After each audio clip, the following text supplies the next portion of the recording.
Don't play with it, don't be dishonest. Ay, still not a Hello, September 1. September 1 here in the US. Sunday morning.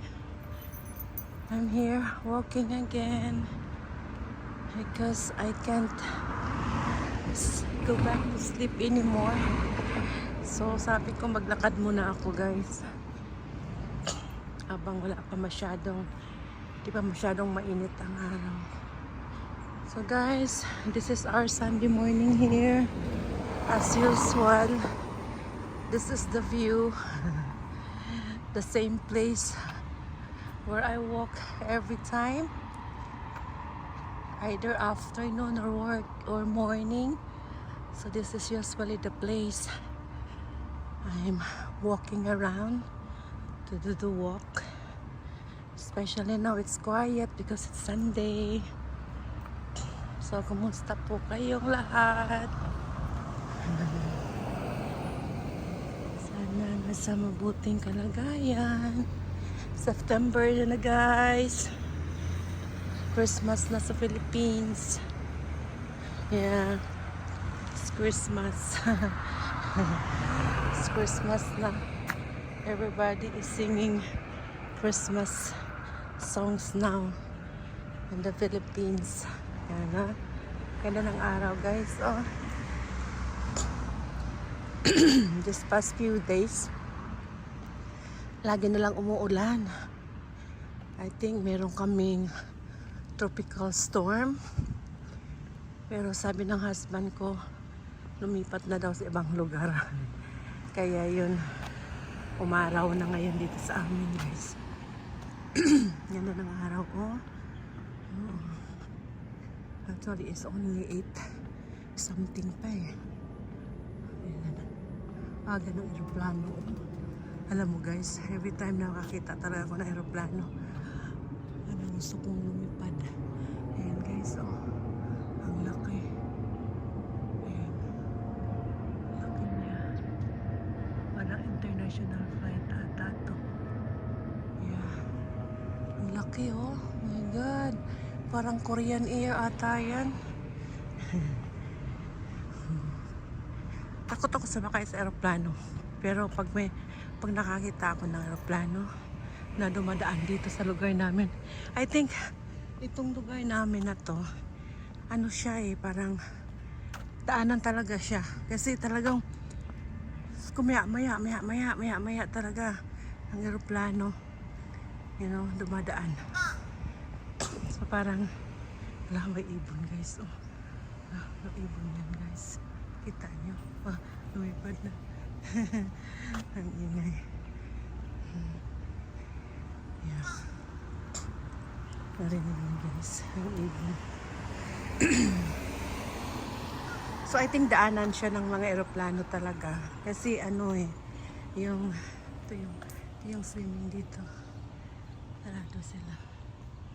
So ano, daanan talaga to ng mga eroplano tong lugar namin na to, kasi maya talaga laging may eroplano. Ay pag nakakita ako ng eroplano talagang tinitigan ko. Tapos ini-imagine ko, ayan sila ngayon, nakaupo lang sila dyan. Kaya nagsiserve na ng coffee yung ano. Okay, nagsiserve na ng mga snacks. Ano yung iniisip ko? Anong timang ano? Ayan. So guys, tahimik ngayon dito. Ako lang nag-iisang naglalakad dito guys. Ayan, ito yung swimming pool dito. Community pool.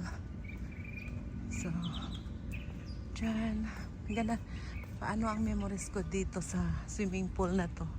Kasi sabi ko nga sa mga previous vlogs ko, dito natutulungan ko yung mga anak ko, si Hana, si Safi. Dinadala namin sila after school. Naglalakad lang kami. Nakasuot na sila ng ano, pangligo nila. Ano, bata pa sila nun. Parang si Hana ata nasa ano pa, elementary pa. Yeah, elementary pa sila ni Safi nun. Dito sila natuto. Ayan. dyan sa area na yan, yan yung basic, yung ano yung first ano ba tawag nun?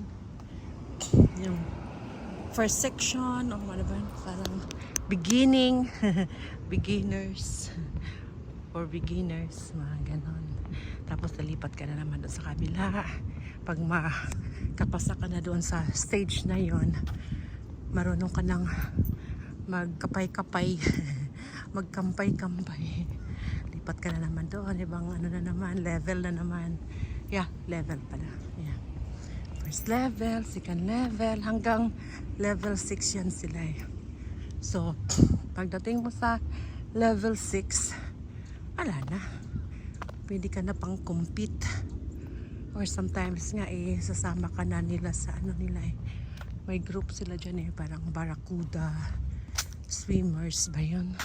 Basta ganon. Tapos, ayun, sasama ka na nila. Kung marunong ka na talagang magano, isama ka sa team nila. Yung team nila is barracuda team. Tapos nagko-compete din sila sa ibang mga lugar, sa ibang mga swimmers. Ayan, may nagbabasketball na guys, so aga-aga. Ayan. Tapos ito yung park.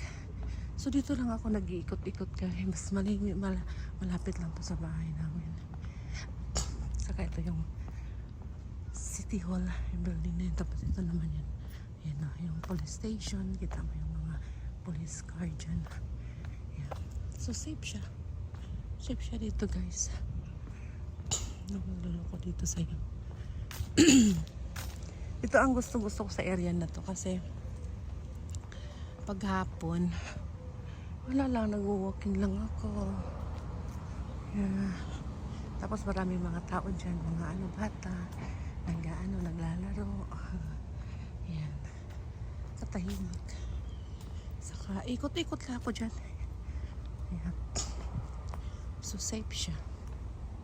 Kaya ito ang mamimiss ko pag lilipat na kami. Yan na.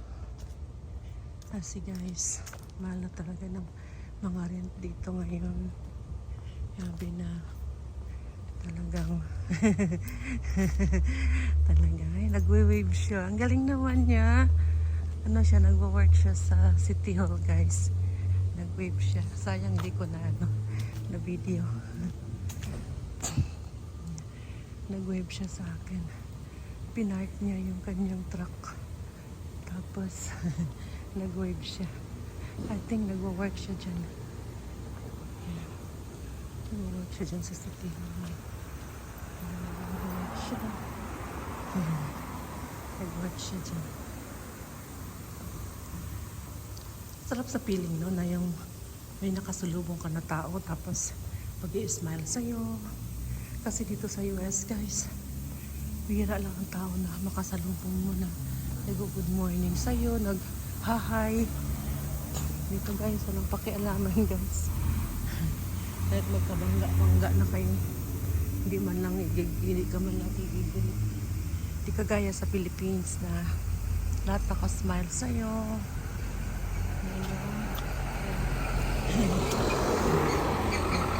Isa-isa na ito. Walis na siya.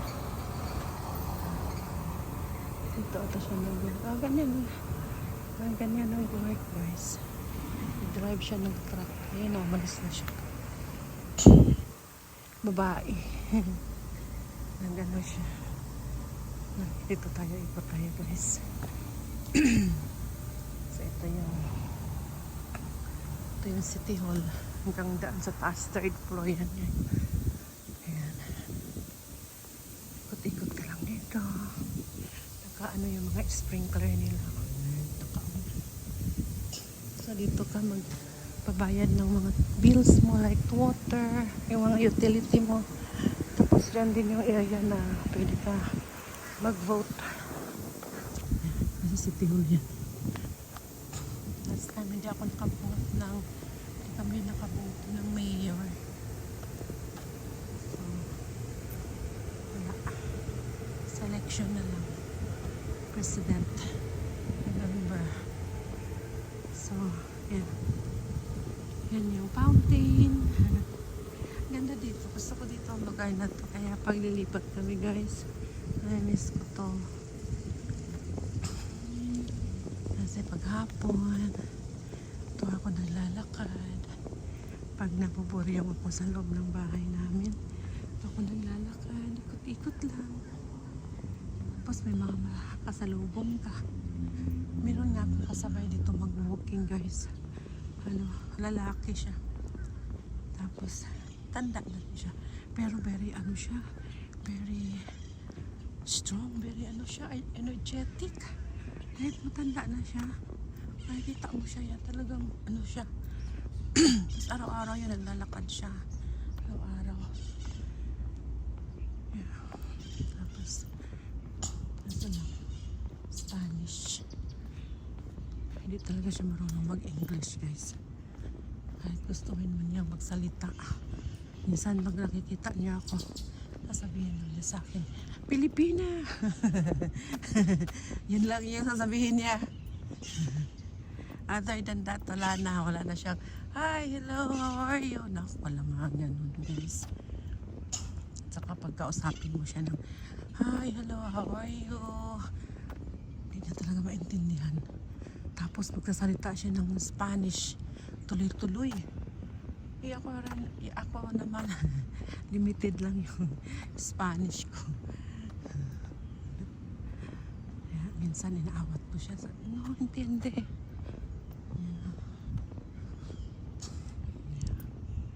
Gusto niya magsalita ng English. Gusto niya makipag-usap. Kaso nga lang, yun nga lang. Hindi siya marunong mag-English.